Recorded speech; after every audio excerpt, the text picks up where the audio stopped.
जुल्फ़िकार साहब, ये अभी सारी सिचुएशन को देखते हुए, हालात की संगीनी को देखते हुए, हम किस जानिब जा रहे हैं? आज का प्रेशर भी आपके सामने मौजूद है और उसके बाद रिएक्शन, और जो अभी हम देख रहे हैं कि क्रैकडाउन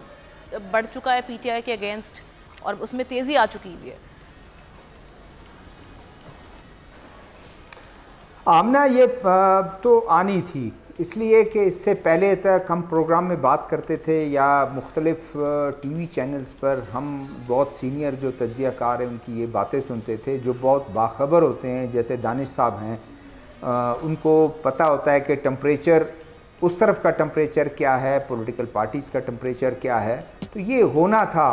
और ख़ासकर जब सुप्रीम कोर्ट का ये फ़ैसला एक आया, जिसको बहुत से लोग कहते हैं कि ये एक सियासी फ़ैसला था, इस फ़ैसले के बाद पीटीआई फ़ैसले से पहले इस उसमें थी, मूड में थी कि हम कोई बातचीत का रास्ता इख्तियार करें। लेकिन उसके बाद एक हवा सी भर गई कि जी, उस गुब्बारे में हवा भर गई कि हम बात नहीं करेंगे, हम सबसे बड़ी पार्टी हैं, हम सबसे बड़ी पार्टी हैं, और दोबारा इलेक्शन कराए जाएं और इलेक्शन कमीशन के तमाम लोग मुस्तफ़ी हो जाएं। तो फिर वो एक किस तरह से, देखिए, फ़ातह आदमी अगर किसी को फ़तह हो जाती है, फ़ातह होने का मतलब ये है कि वो कमज़ोर के सर उड़ाना शुरू ना करे, वो उसके साथ भी उसी तरह पेश आए अगर वो समझता है कि मैं फ़ातह हूँ, दूसरा कमज़ोर है। हालांकि ऐसा नहीं था, लेकिन ये है कि अगर ये होना था, हम अपने प्रोग्राम में पहले भी डिस्कस कर चुके हैं कि जी, अगर बातचीत का रास्ता नहीं निकालेंगे और आज के नज़ाकत, आज के जो हालात हैं, जो एक मुश्किल हालात में जो आपने किया, जो आप पर चार्जेस हैं, जो आप पे इल्ज़ामात हैं 9 मई के, उसको देखते हुए आप हिकमत अमली इस तरह शुरू करें कि जिस तरह बहुत नरमी का, लचक का, कि इस तरह मामले को। लेकिन अगर आप सिर्फ उसी जो गुब्बारा है उससे हवा नहीं निकलेगी कि नहीं जी, हमने तो बिल्कुल, लोगों ने हमें मैंडेट दिया, हमें तो 200 सीटें हमारे पास थी, हमें तो हराया गया है, हम तो रूल करने वाले हैं और बज़ाहिर हम इस वक्त रूल कर रहे हैं मुल्क को और ये कर रहे हैं, तो फिर मेरे ख्याल में कभी मामला हल नहीं होंगे, चाहे आप जितने भी मजबूत हो जाएं। फिर दूसरा बहुत इंपॉर्टेंट बात, अगर आप देखें कि विदिन 2 to 3 days मैं इसको जरा खत्म कर लूं, अगर मुझे अगर इजाजत दें सर। नहीं, वो इसी में ऐड करें ना, जो हुकूमत की जानिब से, मैं सिर्फ इसको वाइंड अप करता हूं। जी जी, बोलें आप वर्डिक्ट आया, उस पर जो हुकूमती रिएक्शन था 2 से 3 दिन में कि पार्टी को बैन करने की तजावीज़ सामने आ रही हैं, और उसके बाद आर्टिकल 6 लगने के मामला थे। अब उस सूरत हाल में हम डायलॉग की जानिब कैसे बढ़ सकते हैं अगेन के सिस्टम आगे चलाने के लिए? अब हुकूमत को भी तो वो जो वर्डिक्ट था उसमें आप अपील की जानिब जा सकते हैं, नजर सानी अपील के, लेकिन ये इस सख्त किस्म का, रॉबस्ट किस्म का जो रिएक्शन था, उससे क्या एक फरीक अगर कह रहे आर्टिकल 6 लगाने का और बैन करने का, तो आप मामला कैसे आगे बढ़ाएंगे? आमना,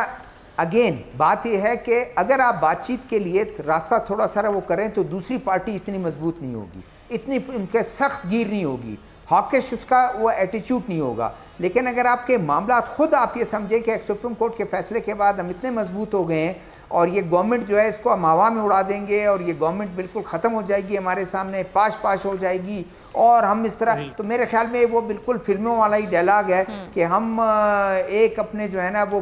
उससे बुर्ची से सबको जो है चीर फाड़ कर देंगे, वो फिर नहीं हो सकता है। आपको तब भी रास्ता निकालना पड़ेगा, रास्ता निकाल उनका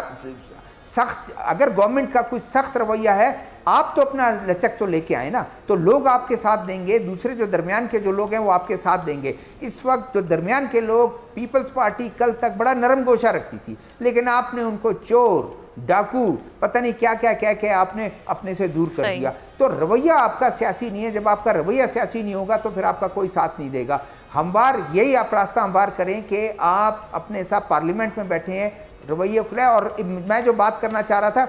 DGISPR की बहुत इंपॉर्टेंट बात है कि उन्होंने ये कहा कि डिजिटल जो आपके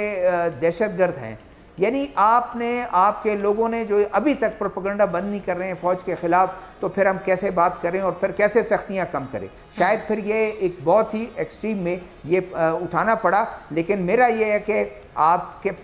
अगर आप सही हैं तो आप पर जितने संगीन इल्ज़ामात लगाए जाएं आप जाके फेस करें कोर्टों में। कोर्ट पे आपको इतबार होना चाहिए, जैसे कोर्ट ने फैसला दिया आपके हक़ में, आगे चल के मुमकिन है कि कोर्ट आपको सबको बरी कर दे और आपका बोलबाला हो। ठीक है। सब्सक्राइब करें और बेल दबाएं ताकि कोई खबर रह न जाए।